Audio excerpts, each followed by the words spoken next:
Humanianity, a new religious call. Humanianity, religion for us all. Humanity, now we all can see. Humanity, how much better we can be.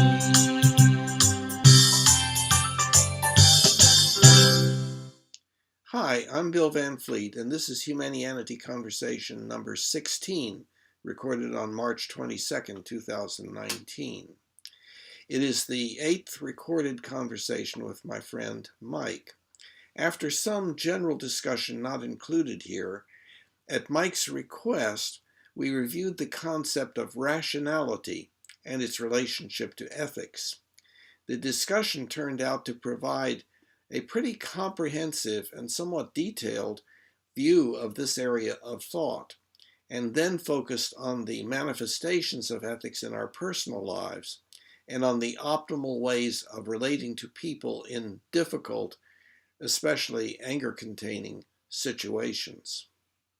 With regards to what we talked about today, do you want to continue talking about, I know last time we were talking about rationality and what that means. And we just got on so many tangents. We started talking about, like the mind-body problem and fate versus determinism and whatnot. And I kind of felt like I never got, and I don't know if the audience did either, but I never got a satisfaction about what does it mean to be rational in the context of rational ethical living. Yeah, you broke up a little bit there. Maybe say that again. Oh, yeah. I said that I don't know how the audience felt after watching that video, if it felt the same as I did. But certainly myself, at the end of our discussion, I didn't feel like I got a satisfying answer with regards to what rationality means in the context of rational ethical living. Okay. So yes, I propose we give it like one more shot. Yeah. There's a whole lot of, there's probably like 8 to 10 topics I kind of have on in the queue. Good. Over the next several. I have quite a few of them. Yeah. But I think this one is something that I think is really important, because certainly in part and parcel with Humanianity definitely seems to be a dedication to cogent arguments, to rationality, to logic, to reason, to the point where it's even the verbiage is used quite a lot, and in one of the main tenets of the movement, which is rational ethical living. So, let's just start from the top again. So, What do you mean by rational? Okay. What does it mean for someone to be rational? What does it mean for me to be rational? Okay, good.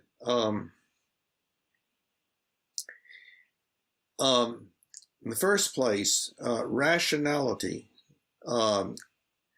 as I think most people use it, is confined to our species. In other words, that as far as we know, no other species can engage in it, and for specific reason. The question is, well, what makes our species so different from all other species on the planet? And I think there is one major development with our species that has made us drastically different. And then there's another drastic change that is based upon that. And it's therein, those two changes, that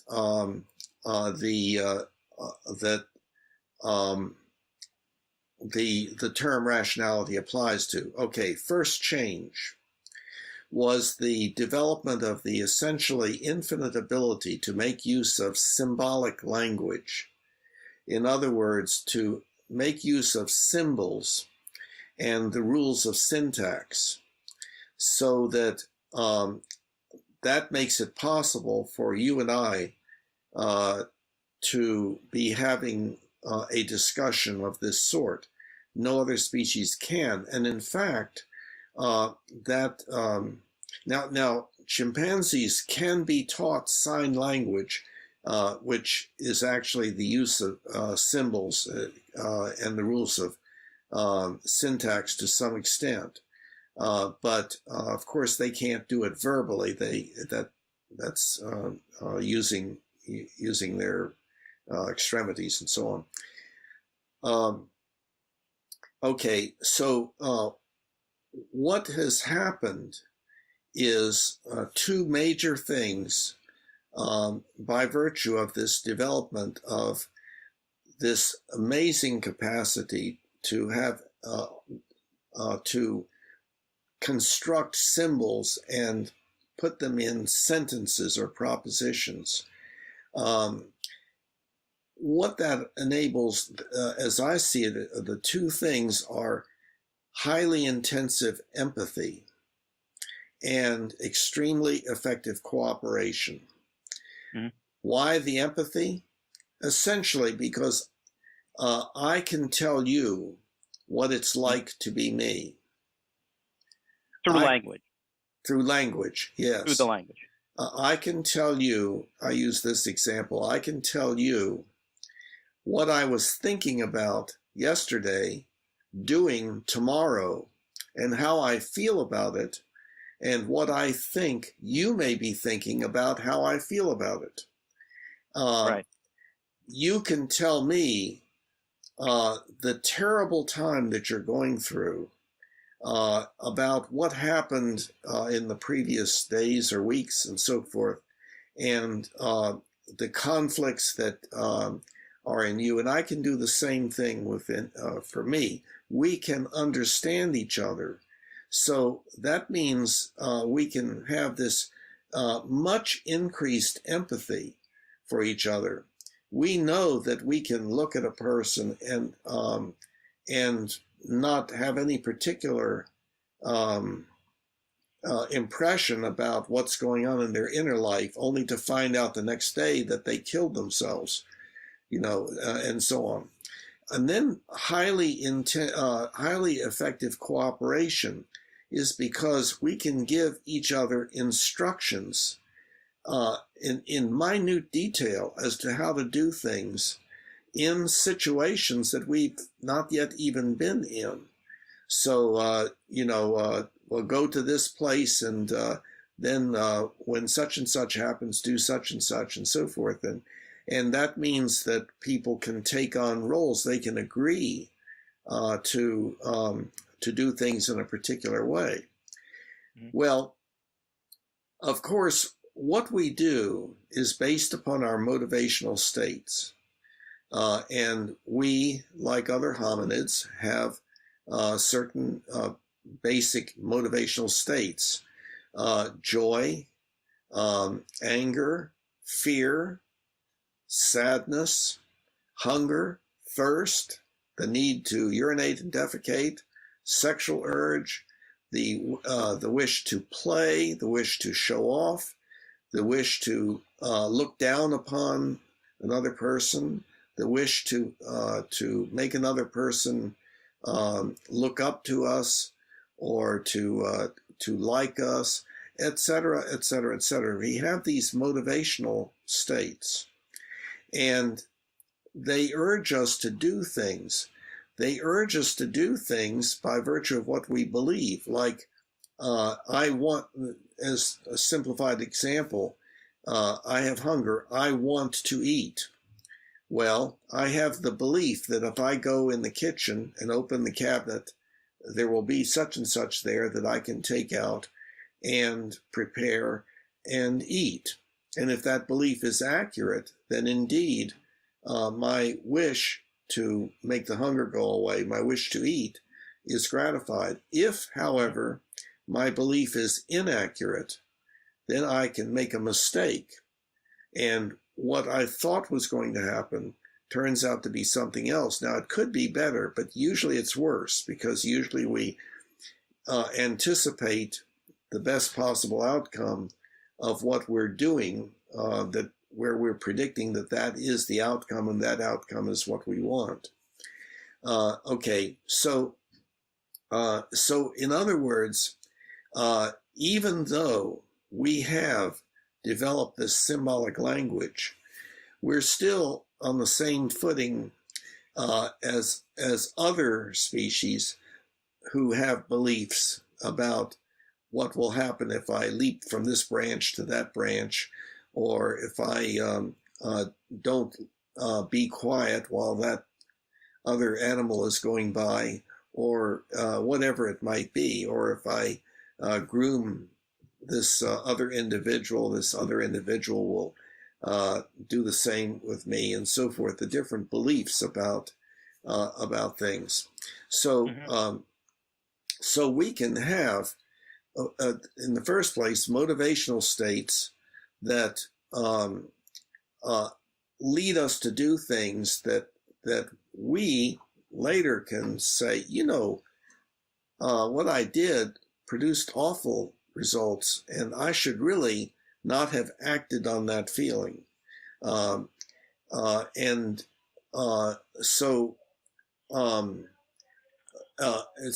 we can say, you know, when I experience that feeling, I need to inhibit it. I need to try to make it go away some way, and maybe I have certain ways of making it go away. Certain things to think about instead of what I'm thinking about, et cetera, et cetera.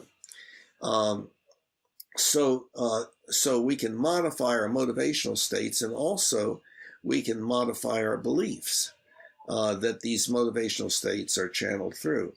Okay, so all of this is kind of prologue to the issue of rationality. Now, here's where, and the word rationality can be used in many different ways. So I'm trying to have a very useful, specific definition for it. Now, the rule, rationality, in my mind, is the movement in the direction of the use of the rules of logic and the rules of evidence. So what are those? Well, the rules of logic came into existence about 2,000 or 3,000 years ago, where essentially the rules of logic say that if you have a set of sentences or propositions, there are rules that you can set up and use such that you can make sure that these propositions are consistent with one another. In other words, that if A is true and B is true, then C has to be true. Or if I arrive at a belief that C is true, but I take a look at some other propositions, I can apply rules and come up with a conclusion that C is not true. So we can find, contradiction and so on. And so rationality generally means the avoidance of contradiction. Now there are extensions of the whole area of logic. There's fuzzy logic and stuff like that. But basically, what one is trying to do is to make sure that one's propositions, modeling one's beliefs, are internally consistent. And so you even have systems of logic, like, for instance, Euclidean geometry, where there are certain axioms, and then from that are developed a whole set of propositions that are consistent with those axioms. Okay, so that's internal consistency of beliefs. In other words, logic helps one to have internal consistency with one's beliefs. That does not mean that the beliefs are correct or accurate or, quote, true. That is a separate issue. So, for instance, the word prove or proof really belongs primarily in a system of logic. And that's just proof that something follows from other things that are accepted as so. It doesn't mean that those things that are accepted as so are necessarily accepted. Okay, so so that's what logic has to do with. As we said, it has nothing to do with the accuracy of those beliefs. And so the rules of evidence are those things that that we have developed that increase the probability that our beliefs as modeled by these propositions are accurate.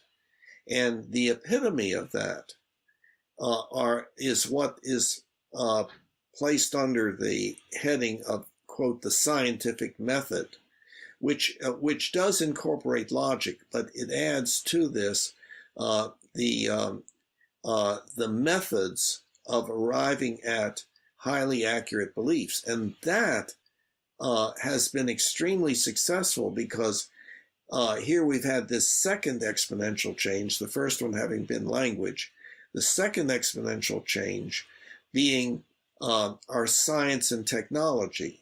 In other words, our beliefs have become so accurate, we can do amazing things. Now, amazing things can be amazingly wonderful and amazingly terrible, noting that. But still, we have made ourselves extremely powerful, much more powerful than any other species on this planet. And so the rules of evidence would have to do with experimental design and statistical analysis and things of that sort, including peer review and so on, all the different things that become a part of, quote, the scientific method for establishing highly accurate beliefs. So, now what we have accomplished is we are talking high-tech hominids. I used to say chimpanzees. That's right, you used to. Yeah. Now you're on the hominids, yep. Yeah, less that's offensive. Right. It's less offensive to many people. Less controversial. Yeah, that's right. Yeah, I always found I had to indicate, that I was putting chimpanzees in quotes, and so on. So at any rate, so now the situation is, although it's not entirely this, it's better than this, but it's that we do the same things that other hominids do, but in our unique ways that we are able to do with our rules of logic and rules of evidence. And so we can do wonderful things, and we understand about that, cure illnesses and create technology where we can talk with each other on the other side of the planet and go to the moon and get back again, and all of the infrastructure that we can build that we make use of, and so on, because we can be pretty certain that we know what's going to happen, at least for a while into the future. We know, of course, that that we are frequently unaware of some unintended consequences. That this has really been great, but look what it's been doing. Well, we got to solve that problem next, and of course that the whole thing about the environment would be, a good example of that. But it can be, in any particular area of knowledge. Okay, so I'm almost finished now. That this, what I've been describing with regard to science, is the epitome of rationality. But we ordinary individuals that maybe are not in any of the scientific fields still make use of some of that we are aware that, well, there's such a thing as superstition. And we're also aware of contradictions. When a person says something and it seems contradictory, we say, hey, that doesn't sound logical, and so on. So we do, to some extent, apply the rules of logic and the rules of evidence, but not in the highly developed and sophisticated ways that are in the science, the scientific fields. Okay, so there we are. We're talking high-tech chimps or hominids doing what they do, and some of what they do is wonderful. They groom each other, they work cooperatively, and some of what they do is terrible. They fight with each other and so on. So we observe the same things on our part done in our highly sophisticated human ways. When we go to war, we can, demolish a whole city and the surrounding area with just one creation, a hydrogen bomb or something. So, and we can use drones, and sit in a room and exterminate people on the other side of the earth. And so on. We can engage in cybercrime. We can engage in cyberbullying. We can do any kind of good and any kind of bad in highly sophisticated ways. So something more is needed if one says, well, most of our pain, suffering, disability, and early death is caused by, or at least strongly contributed to by, what we decide to do that we didn't have to do, in quotes. And so what we want to do is to develop our ethics, and our ethics is our set of ethical beliefs about what we should and should not do that cause us to inhibit certain things and accentuate certain other things.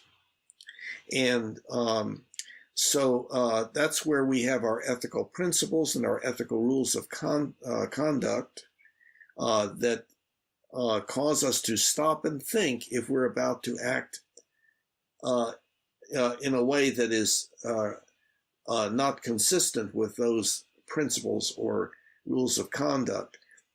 We have to judge every situation the best we can by doing the best we can at prediction and the best we can at adhering to what we believe are the right things to do.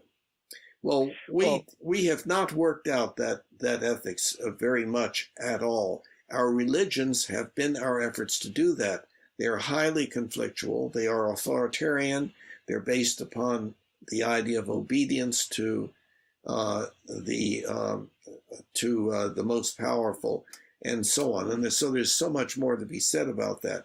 Our religions are our effort to work together on our ethics, but we are still very primitive. So I see us as a species, as far as ethics is concerned, as being just a toddler, and we have a lot of growing up to do, and that's what the Humanianity concept is.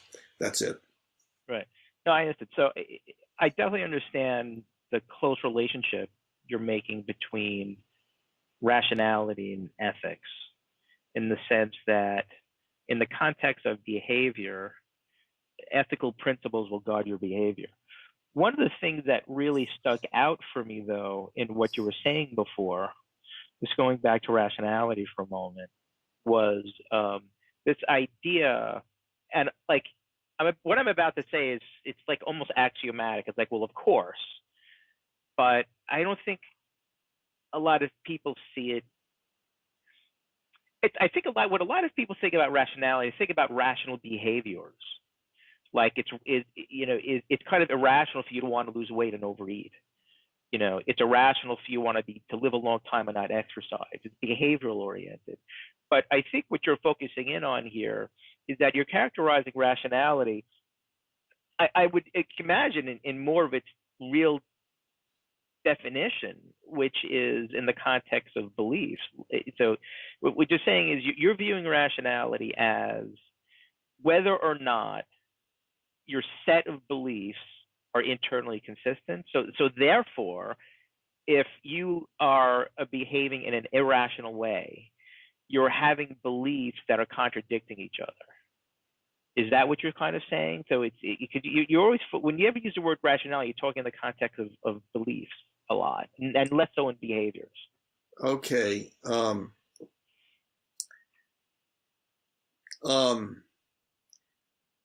I spoke there at one point about how our motivational states are channeled through our beliefs. That and so now, by the way, behavior, we can really kind of expand the definition for our purposes and say that it's anything that we believe we have some degree of voluntary control over. So that would mean that there's a lot of behavior that we engage in that no one can see. For instance, we know that we can say to ourselves, you know, I have this notion about such and such, and I keep that keeps coming to mind, but I don't really think that that's a good thing, and I want to inhibit it. I think I should stop looking at people that way, or stop looking at this situation in this way. We also, so we have some degree of control over our thoughts and also our feelings. You know, I've got to cool myself down. I've got to do something here to make this anger go away, or this fear. I've got to overcome this fear, and so forth. I've got to think about this in a different way such that the fear goes away, or the sadness, or whatever it might be. So behavior then would be anything that we think we have, that we see ourselves as having voluntary control over. Of course, there are complex philosophical problems having to do with free will versus determinism and so on in that, but we can set that aside for the moment. Okay, and by the way, this is in book 1, you know, that's free to everybody on the website, Humanianity.com, under philosophy, and it's also in podcasts. The first part of book 1 really lays out this way of looking at things. You know, in other words, our motivational states being channeled through our beliefs, and then we can have several different motivational states. One of which, of course, is the ethical sense, namely the feeling that is produced by the belief I should do so and so. Just like some beliefs, you know, can cause fear. I believe I'm about to be attacked. Or sadness. I believe I will not see this person or this pet, you know, anymore, or something like that. So our beliefs indeed sometimes cause changes in our motivational states, but our motivational states also are channeled through our beliefs. I am hungry, motivational state. I believe I can get some food at the store. Therefore, I want to go to the store. I believe that I will get to the store if I get in my car. Therefore, I want to get in my car. I believe that I will get to the store if I turn right. Therefore, I want to turn right, and I turn right, and so forth. So everything we do, every of that nature, not reflex behavior like a reflex, but where we are deciding to do something, it is of that nature. It is based upon our beliefs about what will happen if we do it. When we walk along, each step that we take, we believe it's going to land on solid ground. If we Right, don't believe right. that, we, so on. So, so I'm So trying. in that, go ahead. In that context, so what does it mean to be irrational? To be irrational means be to engage in well okay two possible answers here. One, to be simple, would be to engage in behavior that one can predict and does predict will lead to an undesired outcome. But the other is simply maintaining beliefs that are contradictory to each other. And that we know can be done through compartmentalization. Under certain circumstances, we believe such and such, but under other circumstances, we believe so and so. And we know that the brain can really do that. The strongest example being hypnosis, where the hypnotist can induce a belief in the person that is totally not correct and would not be believed if the person were not in a hypnotic state, and so on. So, but then also being a member of a group, especially anything in the direction of a cult-like group, the subculture there having all of that effect on one's belief system. And so in that situation, the person comes to believe a certain thing.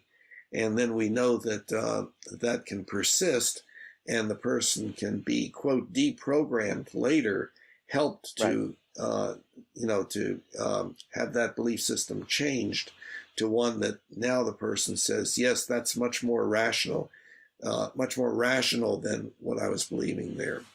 Is this making sense? No, it's making sense. So it is one way of looking at this then. Irrationality is the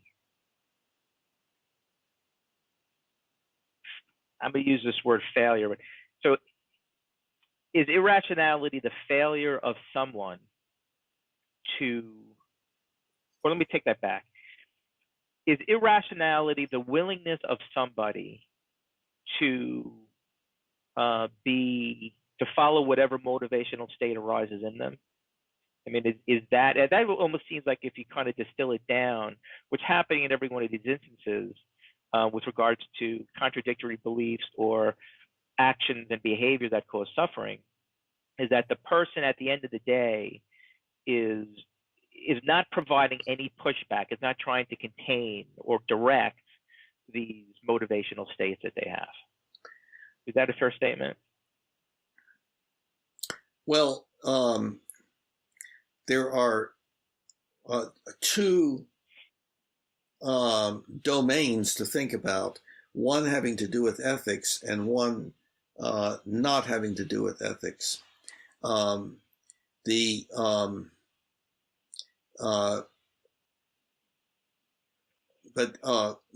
the scenario that you described is essentially an impossible one. What I mean by that is that when we come out into the world, when we actually begin to be able to do something significant, like walk around and pick up things and throw them and so forth, we are already being programmed by the culture around us, namely mother or parents and older sibling and so on, such that we are already developing a set of ethical beliefs, no different than the family dog that I use as an example, develops the belief, I should not get on the couch. You see, so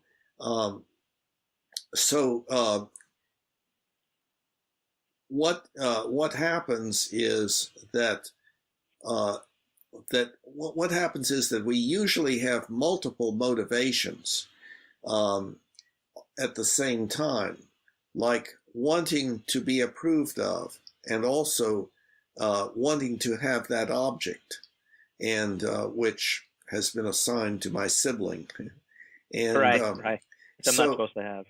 right. And so there's always the situation in which there are these, you perhaps we could list, have a set of dials, each one corresponding to a motivational state: anger, fear, sadness, joy, and so forth and so on, disgust, and so on, and Right. sex, and hunger and thirst, and the wish to show off, et cetera, et cetera.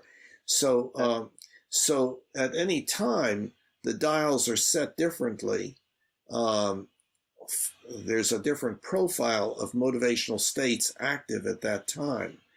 And then there are all of the beliefs that are relevant to those motivational states.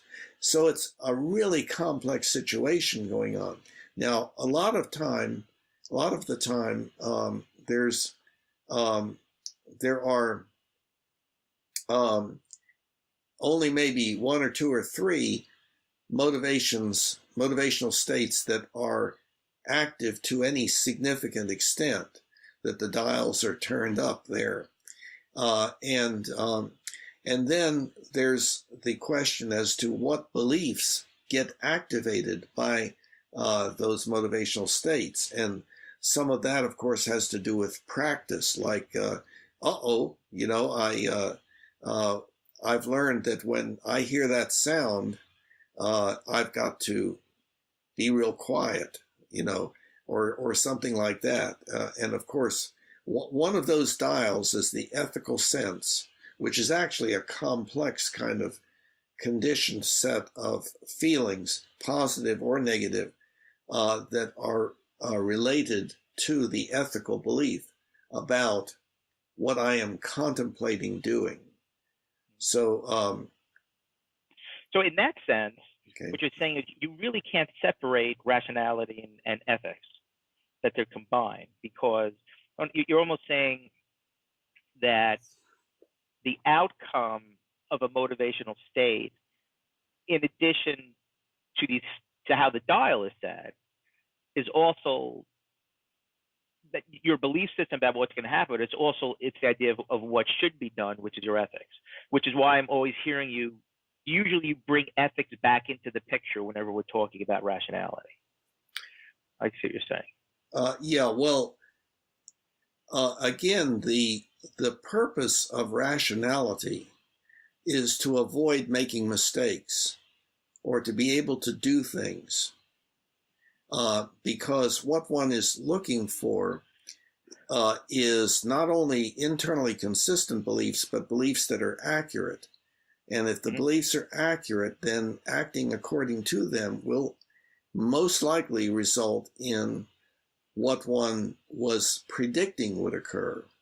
And we generally do stuff with the prediction that my doing it will result in such and such. Yeah. So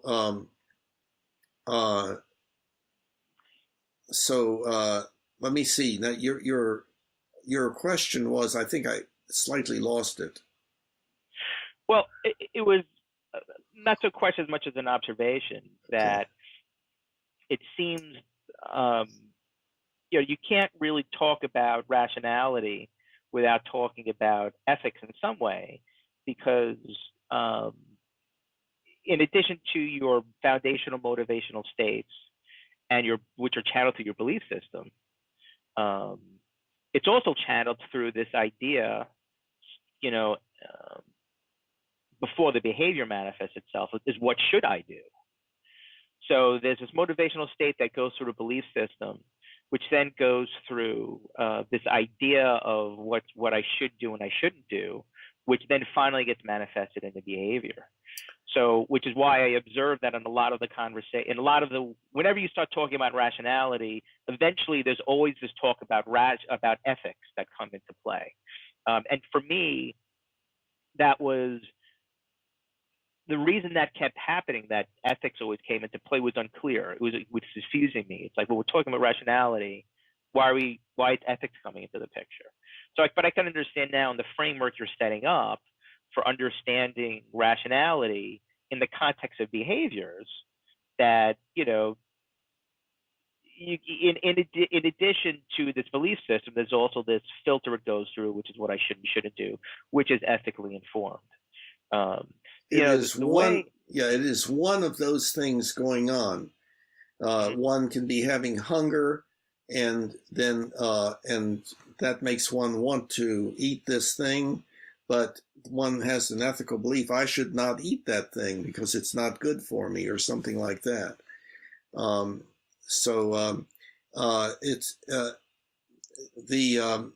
We can't escape from ethics. We are a social animal. I think that ethics would not apply to a non-social species, but the ethics, what we usually mean, and it would not necessarily have to mean this, I guess, but what we basically mean is that there are certain things we should do and should not do that are dictated by the culture that we're in, the subculture and the culture and so on. And of course, then the culture may say, well, how do we legitimize those ethical beliefs? And they say, well, ultimately, we have an all-powerful entity, and it's whatever that entity wants us to do. That's what we should do as an act of obedience. And indeed, that's a naturally occurring phenomenon among hominids and other social animals, that they learn, I should not do this because I'll get into trouble, or I should do this because it really works, and I get good results from the others, and so on.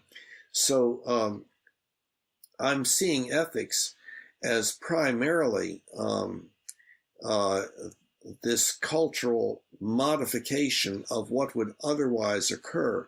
Now, the interesting thing is, see, we're looking at ethics as being that set of beliefs about what we should and should not do.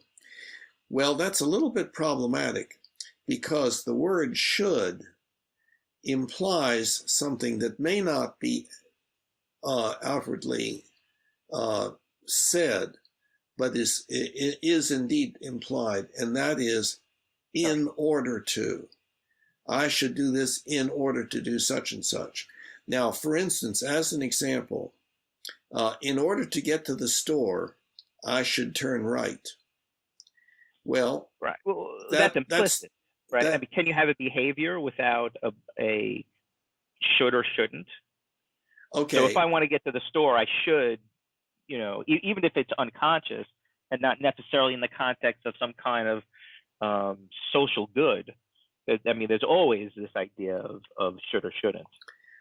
The ethical should or should not is always applicable, in that the question can always be asked, but the question cannot always be answered. So, in other words, should I pick up this pen or not? Well, I can't figure out a difference in consequences. I can sort of do that. I can say, well, I want to demonstrate something, and this will make the demonstration easier, and so on. But then that gets a little bit away from the ethical meaning of should. But on the other hand, see that to make my presentation as good as possible, I'm hoping that it will be helpful to other people, and then that's consistent with my ultimate ethical principle to make the world a better place.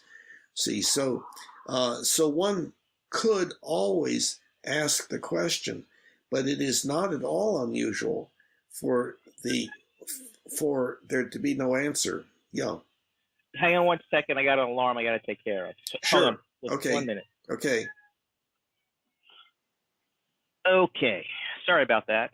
Okay. So as you were saying, unless you were done.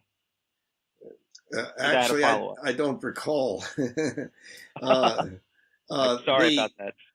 Let's see. Okay. Can you kind of restate the question that we are dealing with at this point? Well, I think you basically answered it. You were substantiating why there's what I would describe to be a consistent, implicit, almost sometimes invisible integration of ethics into everything that we do and every one of our behaviors. And I think to a lot of people that's not necessarily readily apparent, and they have a tendency to separate rationality with ethics. And I observed that you always had the tendency to combine the two. And I was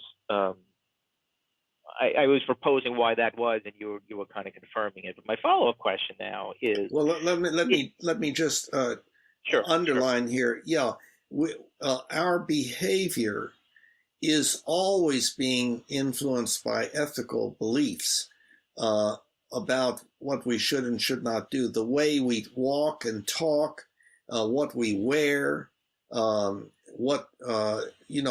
it's like there's always some ethical implication there that makes us behave in certain ways within our particular culture, but it can be very very subtle, like how we comb our hair, or right. and stuff like that. So subtle in the sense of almost invisible, like we're not even aware. Yes, right. Yes, that's right. So then I feel like what we've discussed so far kind of begs the question: Are you insinuating that rationality is a choice, and people who are being irrational are simply, for lack of a better word, being lazy? Okay. Now, you have opened the door into the next room, and this next room is kind of forbidding. And that what it is the mind-body problem and the related problem of free will versus determinism, which we got into last time. I don't want to get too distracted. If my question is going to lead us down that path again, maybe I shouldn't have asked it. Well, no. Now, I think it is an extremely important question. It is a basic problem that it remains unsolved by us and is the cause of much of our misery in the world. But it would take a little bit to document that and so on. But because it makes it very difficult for us to come to agreement about some very important things. And if we were unable to agree to anything, we would die. And the whole issue of agreement, we've been, we had a thing on that, conversation on that. Right. So pulling us back to your question, you're saying, is it a choice or not?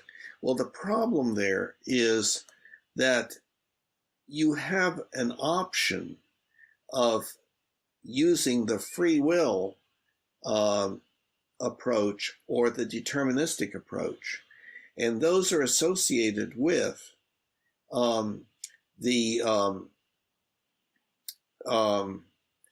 with the whole business of being judgmental or understanding. And I see that as kind of on a continuum. So if we are wanting to look down upon somebody or to make them feel bad, maybe as an act of punishment or revenge, then we're much more likely to use the free will approach and say, well, you didn't have to do what you did, and so now you've got something coming to you.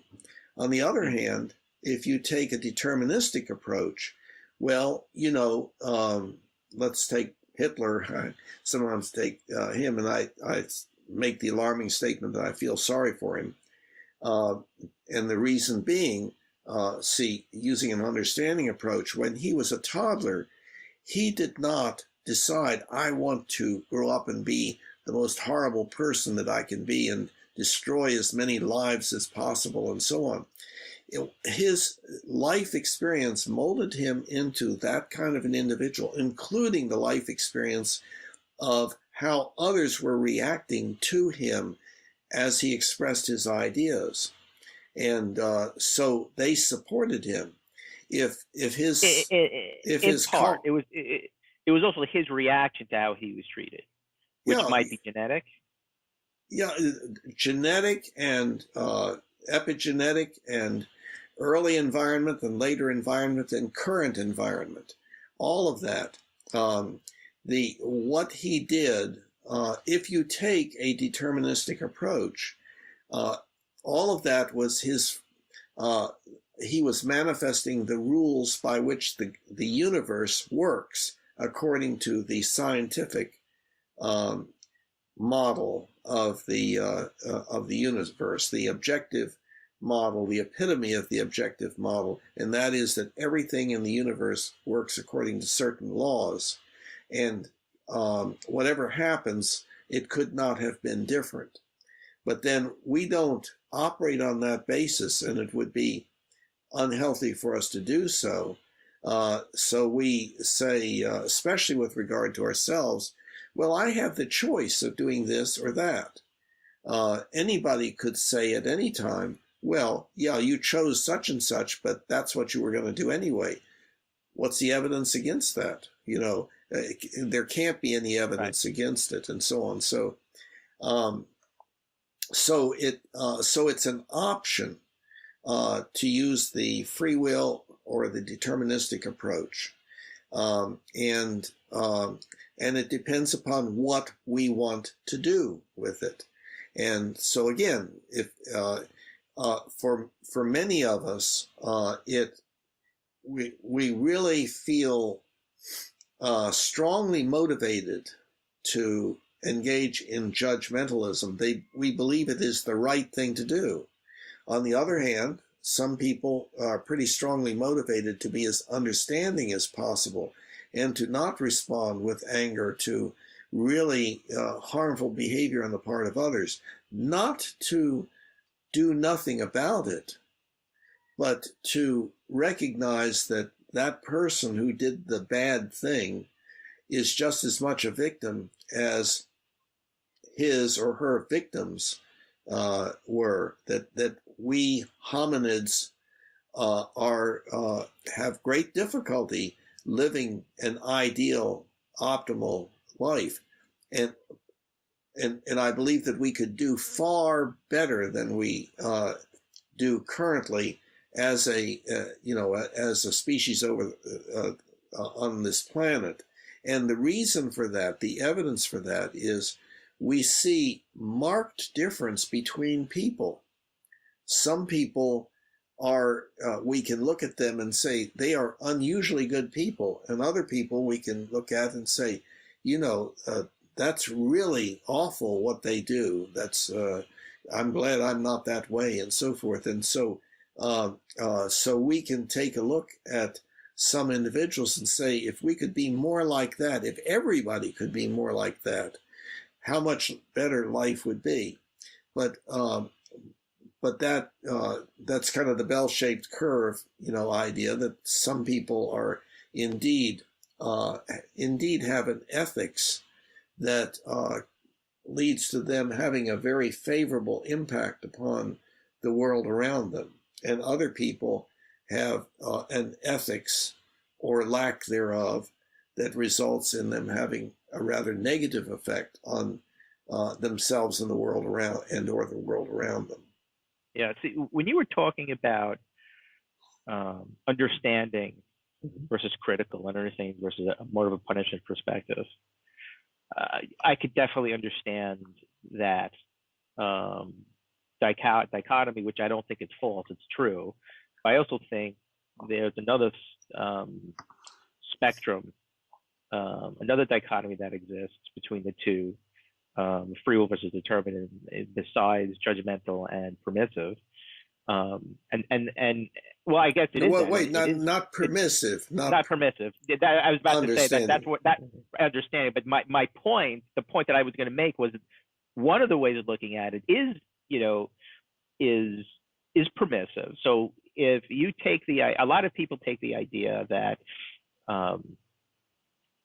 I am just being bombarded by forces I can't control, urges I can't control. It's the way it is. And what's the point of changing anything? Which I think would be a deterministic perspective. Whereas the free will perspective says, well, hold on a minute. You're not a victim of life. You're not a victim of circumstance. You have a choice. So I think you don't necessarily have to have a punitive or a punishment versus understanding. I think one of the things that the deterministic perspective conveys in people is one of hopelessness, that there's nothing I can do here. It's just the way it is. If what? There's nothing I can do here. This is simply the way it is. In fact, I know. If what? If such and such.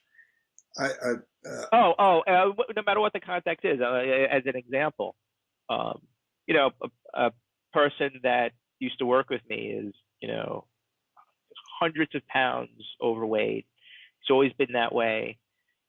He has a multitude of health problems. He's going to die early, clearly because of his weight. And his attitude is could be characterized as very deterministic in nature.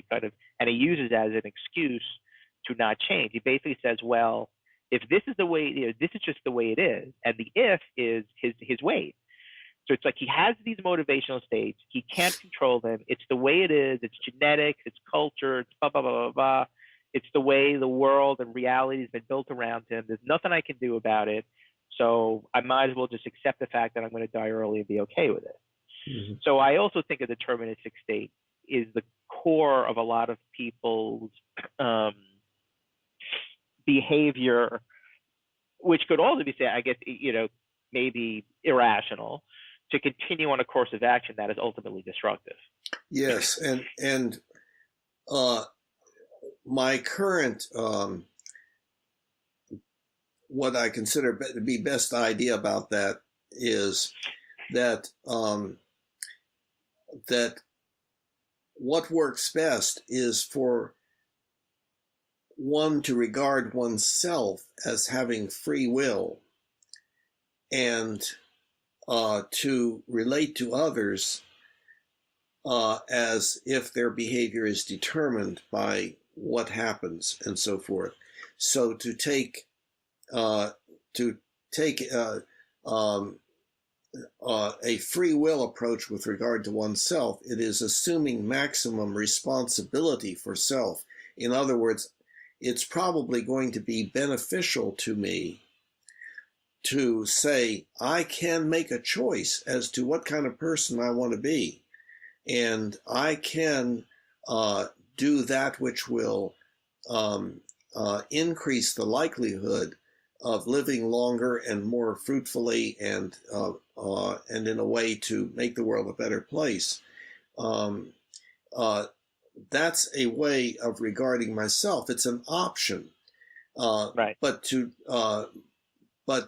for me to say now, what I say to this person, I've got to figure out what that is most likely to cause that person to feel, think, do, and whether that's what would be the optimal outcome. and so forth. So to try to understand the other people and to relate to them with regard to that understanding, I think is optimal. Now, there is another little side issue here, and or component of this, and that is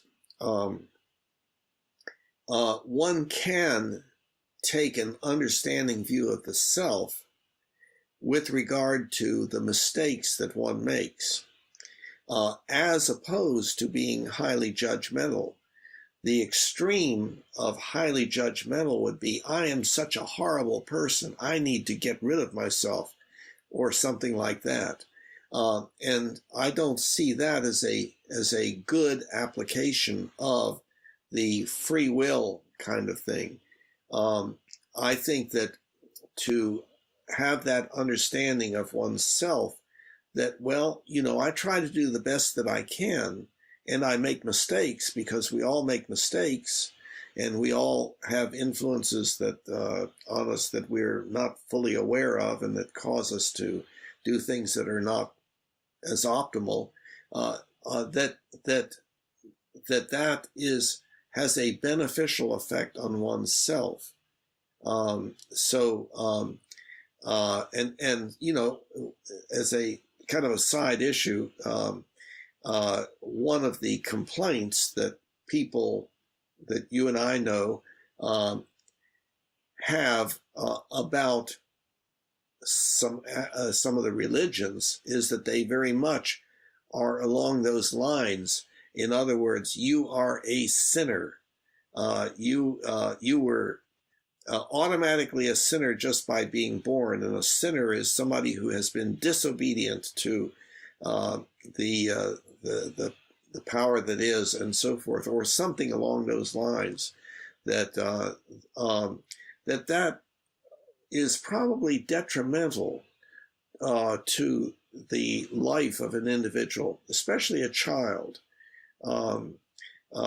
You are naughty and you need to be punished, and stuff like that.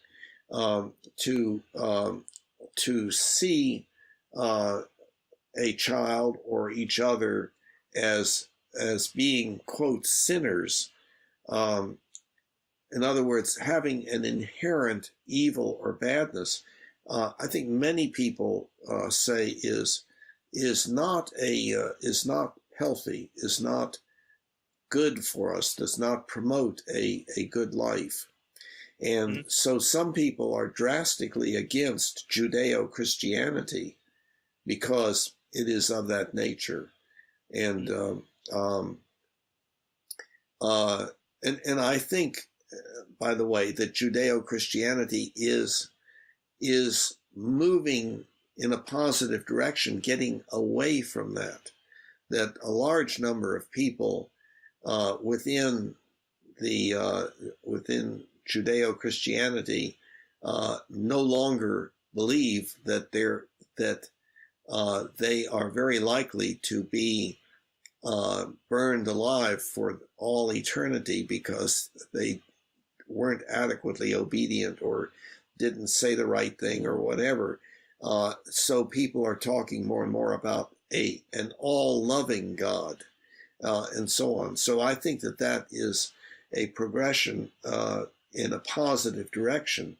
And we can take a look at our religious literature and see how we were thinking back then. And we were much more punitive in the Judeo-Christianity, Christian culture. Take your child to the elders and have your child stoned to death if your child is not respectful, and so on. So we're moving ahead in that direction. So getting back then, so I think having an understanding about oneself is also important. But the understanding would be not, well, whatever I do, that's what I was going to do anyway, so why bother thinking about it? I'll just wait and see what my body does, would not be good. But it has to do with looking back on the mistakes that one has made and say, well, I did the best that I could, and Okay. made mistakes. So in that case, if we kind of get a little bit more practical here, which is something I always like to do in these conversations, Good. these discussions, and talk about what's the determining factor, do you think, in terms of when a person should decide to use a deterministic versus a um, God, Free will. Thank you. Versus free will. Thank you. Um, so yeah, I mean, when does a person decide? Because at any point, I think it kind of would be easy for me, at least, to say, well, it's easy for me to take a deterministic perspective and say, my weight is just my weight, and there's nothing I can do about it. What the heck? I'm going to go watch TV rather than go on my elliptical. And I wonder if the desire for people to be punitive comes from the recognition of that tendency in most people, that a lot of people are going to take that quote unquote easy way out and say, well, there's nothing to do about it, I'm the victim. So there's several issues there. First, I was thinking about a general ethical principle here.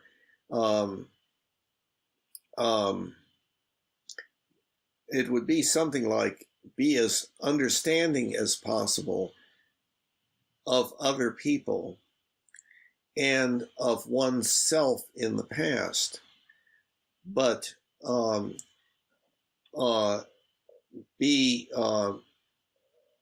live according to the idea that you have free will and that it is important what you do. It's important how you live your life and so forth. And that that all you can do is the best that you can do, but really try to do that. Well, what does that mean, the best that you could do? I mean, let's try to really nail that down. So in the context of being rational, what is the best that you can do? And also understanding that involved with rationality is ethics, what we should do, and your belief system. What does it mean to do the best that you can do? Well, what I mean. Yeah, what do you mean by that? What I mean as a humanian is, as much as possible, doing that which will not only promote the survival of my species, if I have any ability to do that at all, but also to promote as much joy, contentment, and appreciation as possible, and as little pain, suffering, disability, and early death as possible for everyone, myself and anybody else, now and in the future. And that's within my sphere of influence. And I don't have a really large sphere of influence, of course, but the people that are closest to me are the ones that I have the greatest impact upon. So I'm really, focused on there. But then my work on the Humanianity project is an effort to, I don't know how large that sphere of influence is going to be. It may all just get washed away with events and so forth, or it may become inspiring to other people, and it may, one person may advocate to 2 others that get interested, that may advocate to 4 others, to 8, to 16, to 32, and so on. I don't know, but it's the effort to, even if the odds are small, to play the odds in a positive direction, to say, it's probably not going to be successful. The odds are only, 1% or 5% or whatever it might be. So I'll just give it up and have a good time. That, to me, would not be acceptable, because if I can participate in the saving of millions of lives and preventing tragedy and so forth, to say, I got more fun things to do, does not sit right for me. So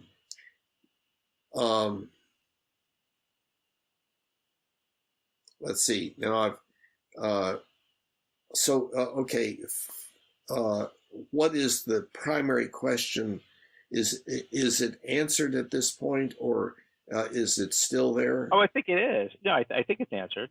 I think that what you're saying is there should be a guiding principle that people adopt in their lives, and the decision of whether to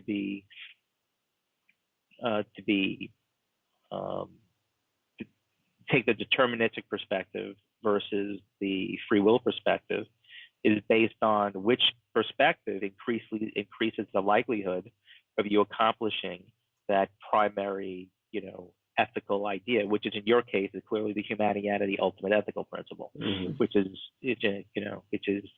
a good one. So I think, and ultimately, what you're saying here is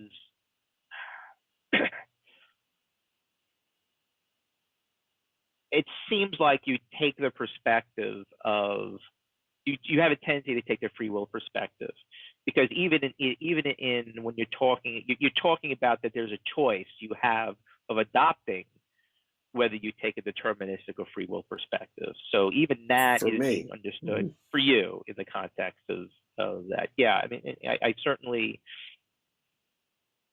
I think there are very few things that I can think of, really, if any, that would not fall into, for me or for most people, the free will camp. Because I think because people like the idea of being that they're free and that they have a degree of control over their life. Yes, and I advocate, for instance, I advocate that to you, that you consider that you have free will in all that you do. I advocate for that. But in my saying that to you, I am assuming that it will increase the likelihood that you will indeed do that, and because of the laws of the universe and so on.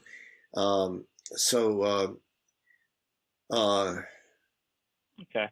Yeah. So I think now part and parcel with this idea of free will in the context of our motivational states and acting rationally, I think is the idea of pain. Because I know for me, containing or acting or otherwise acting against a motivational state is painful, at least in the beginning, and sometimes a little bit more than the beginning. And you mean like to not eat even though you're hungry? To not eat even though I'm hungry, to not attack a person that I'm angry at, to be understanding when I feel, frustrated with the other person or whatnot. Frustrated, meaning a euphemism for anger. I would use euphemism for anger. Mm-hmm. Yeah. And I think if anybody, and I think ultimately even this is a fundamental block to the adoption of Humanianity in people. I think what Humanianity asks people to do, even just the idea of getting a guiding principle for their life and living according to that principle, kind of necessitates in a lot of ways, most of the time I imagine, them acting against the motivational state. And when push comes to shove, that's a painful thing to do, and it's so much easier to rationalize a deterministic reality that, well, this is just the way I am and there's nothing I can do about it and I shouldn't bother changing. But you talk a little bit about that idea of pain and dealing with it, and how to deal with it. Okay. When you're using the word pain in somewhat of a metaphoric or loose way, that is customarily done, that is frequently done, you're not meaning pain like physical pain. You're meaning some kind of what could be referred to as suffering. In other words, suffering being any kind of experience that one wishes would stop. And and it is indeed true that a lot of our moment by moment life involves a certain amount of suffering. We may be tired while we're walking. When we're sitting, we may have a little bit of pain in some part of the body and so forth. And so a lot of the suffering is of a small amount, like a trace or mild, or, on a scale of 10, it's only like a 1 or a 2 or whatever. And then there are bigger amounts. What you're referring to, though, I think you have a specific interest in a particular area, and I understand why, because I agree that it's the area that we humans have the most difficulty with, I think. More difficulty than we have with eating right. And that is the whole business of the issue of anger.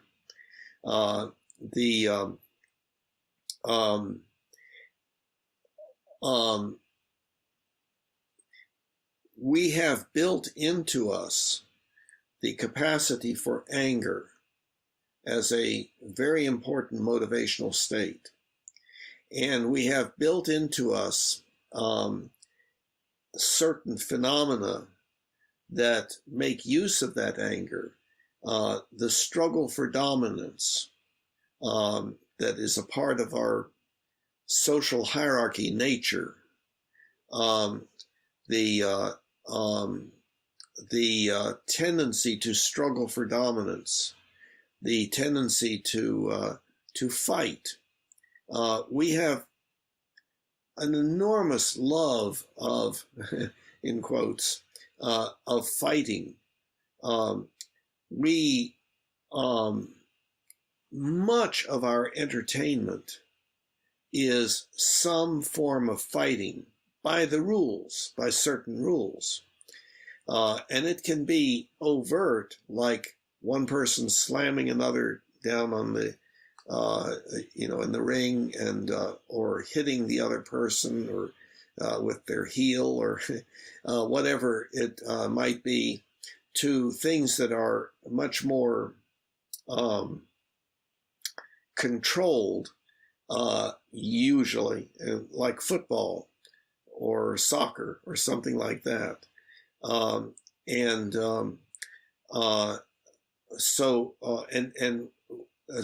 this struggling for dominance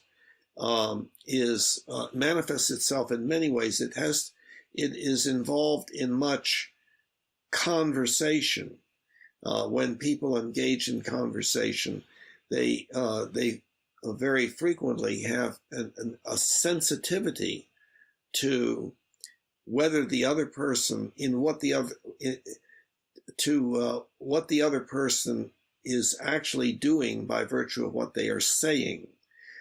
In other words, are you putting me down, or why are you criticizing me, or you're just wanting to make me feel bad, or and so forth.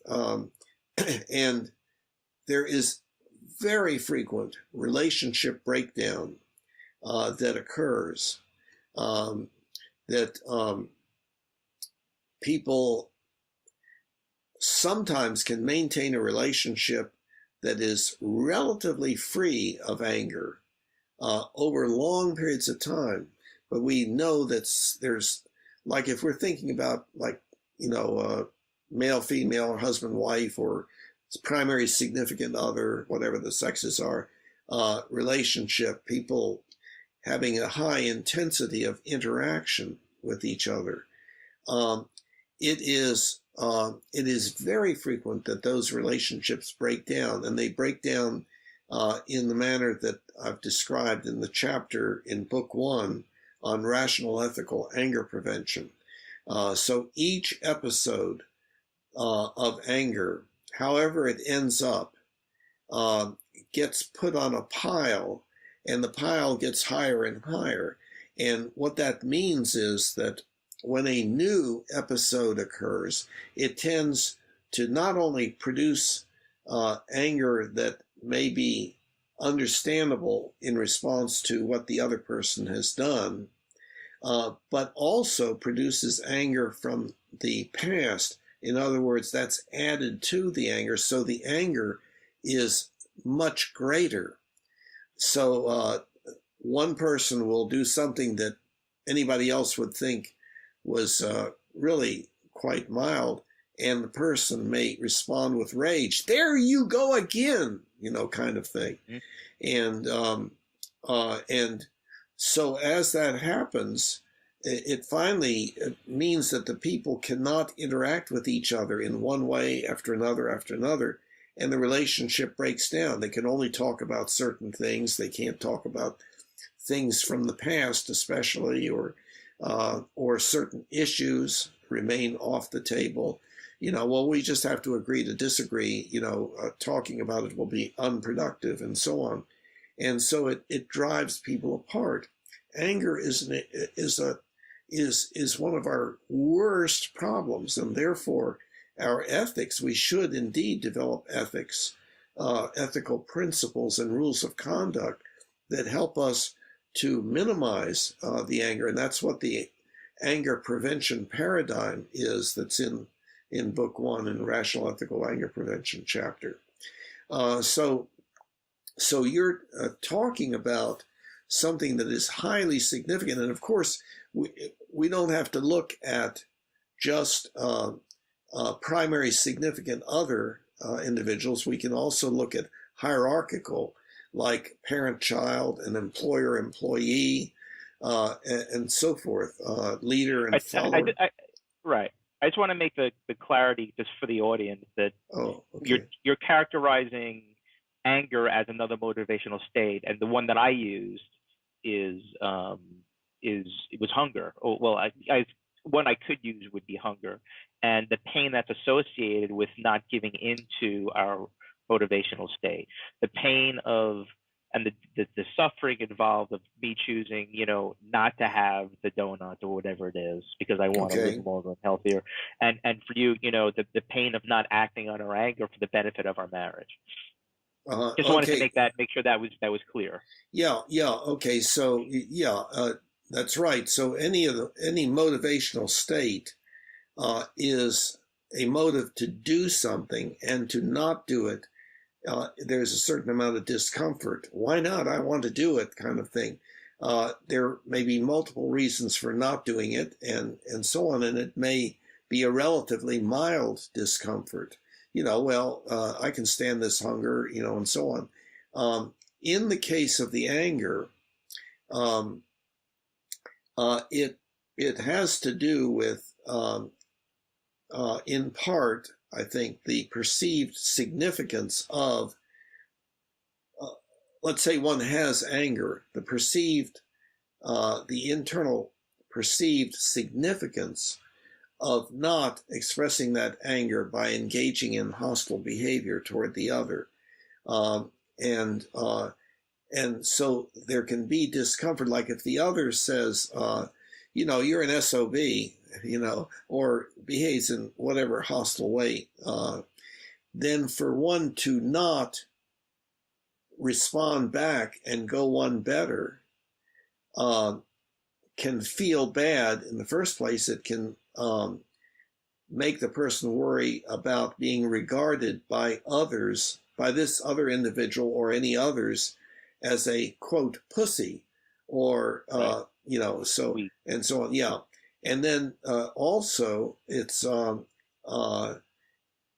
sometimes there's the belief that if I don't fight back and make this person sorry that they behaved in a hostile manner toward me, they will continue to do it.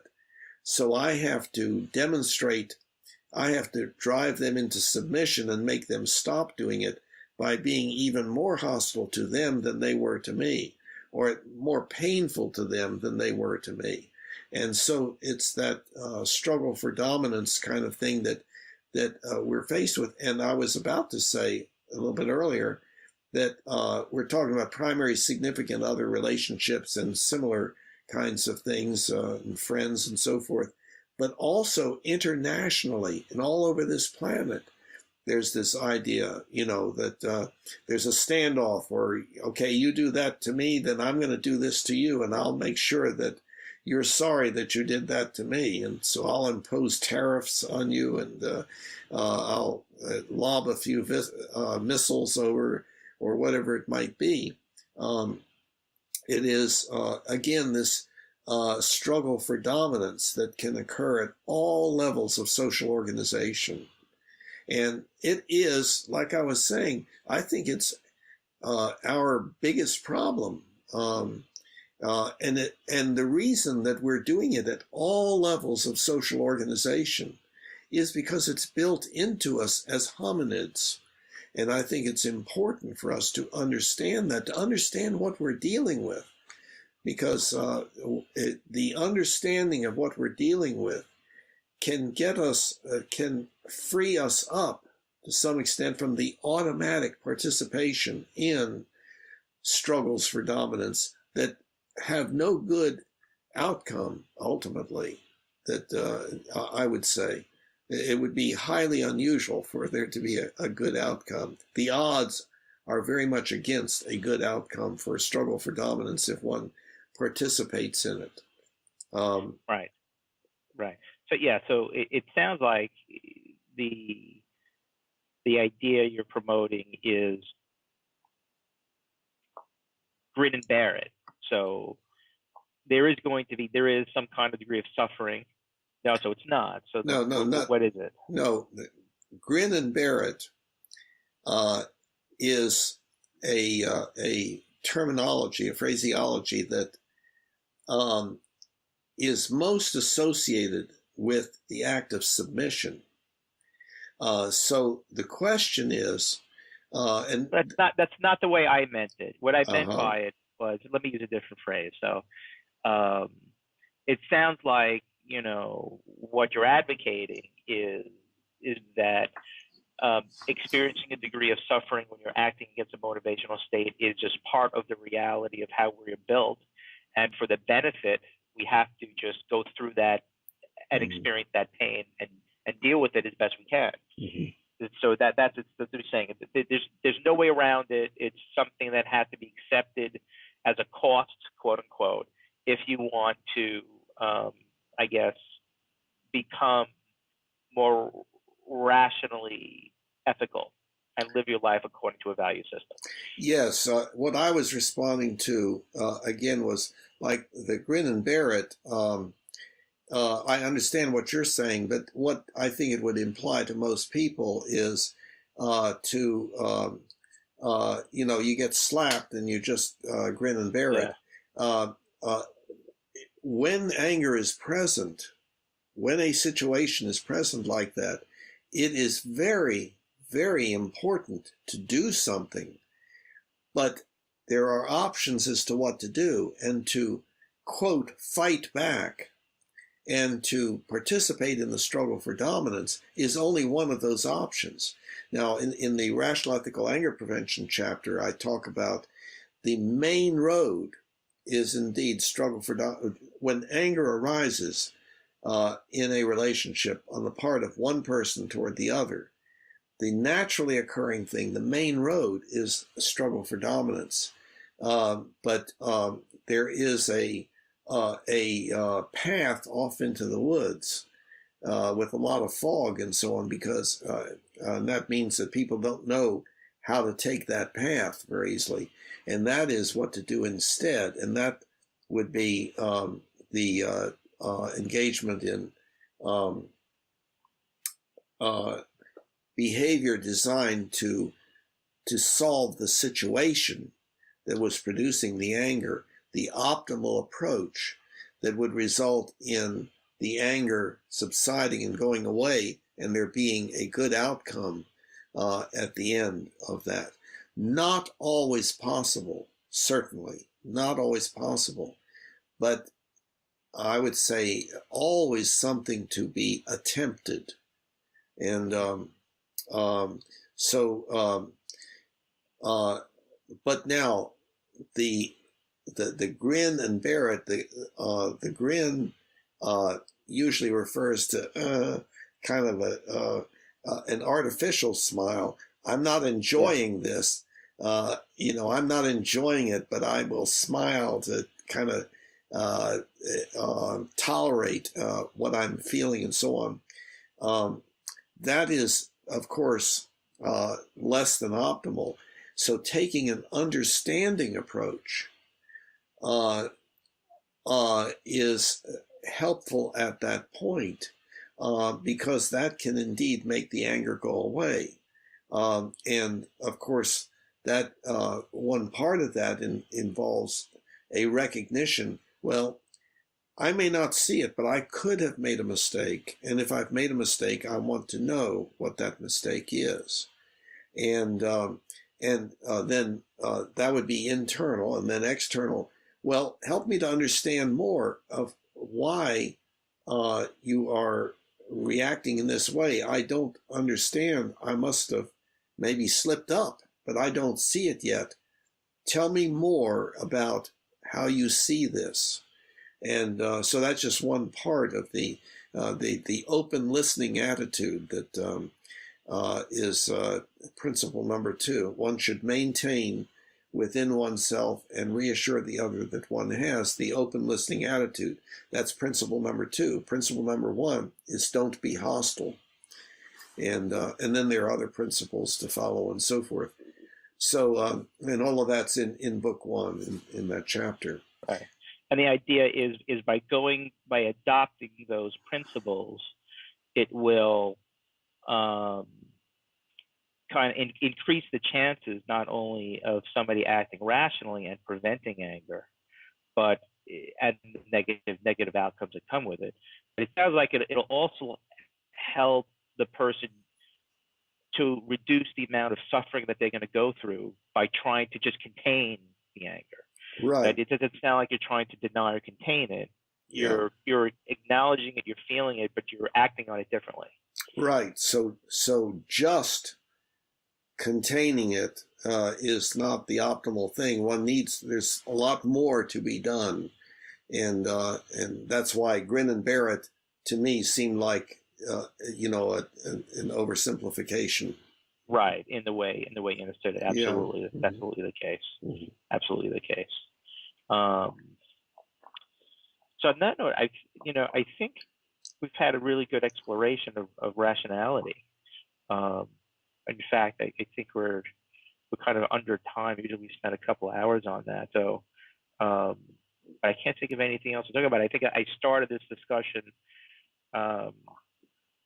with kind of confused after our last discussion about rationality, but now understand a lot better why ethics is so integrated to rationality, and what you meant last time when you talked about how this is really part and parcel to the mind-body problem and free will versus determinism.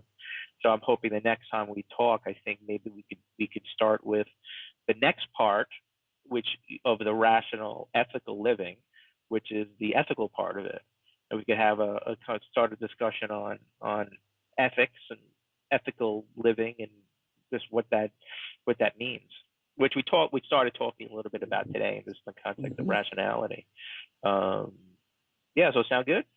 Yeah, and I so much appreciate your asking the questions and letting me talk at length, because that can be a little hard on the other person and so on. But I felt like I had the opportunity to give a pretty clear and comprehensive view that hopefully will be relatively easily understood by others. Now, of course, I could have been making mistakes or said things that were unclear, and maybe you not have noticed it, but somebody else might. And of course, they can always comment in the comments under. Yeah, in the comment section of the video. Yeah, I think that, and that, by the way, they would, if they're going to the conversations from the website, they would have to then click on YouTube and then view it on YouTube in order to put the comments down. So that's anyway. Just explain how they can comment, because they would not see how to do that if they were just viewing it on the website. Right. Yeah. So no, that's very helpful. Yeah, I think that for whatever reason, well, even to back up even a bit, I've kind of, I've known you long enough and we've spoken long enough to recognize that you definitely have a tendency to keep ideas in your mind and speak tangentially around them for a very long time, and eventually you like to, eventually you come around to what the original question was. I just noticed a lot of the times when I have a tendency to interrupt you is when you're going on a tangent that I'm not following, and you're not coming back, and I'm getting completely lost. But for whatever reason, I mean, today I didn't experience that at all. I was able to kind of follow you on this journey that you kind of came back to my question again. I thought that, you were very clear, very on point, and you explained where it was you were going on this journey in the context of my original question. So it was actually, it was very easy to let you talk this time, and it was a pleasure. Yeah, well, maybe I'm getting better, but also I think your way of posing questions and everything was very helpful to me. So I think we've made a good team here. I was about to say that we make a good team. Yes, absolutely, absolutely, my friend. So same time next week. Absolutely. Well, actually, Thursday. How about Friday? Same time next week, Friday. This time is good for you, 4 o'clock. Let me check. Yes, that should be okay. All right. Same time next week, my friend. I'll talk to you then. Take care. Have a good one. Bye, Bill. Bye-bye. You too.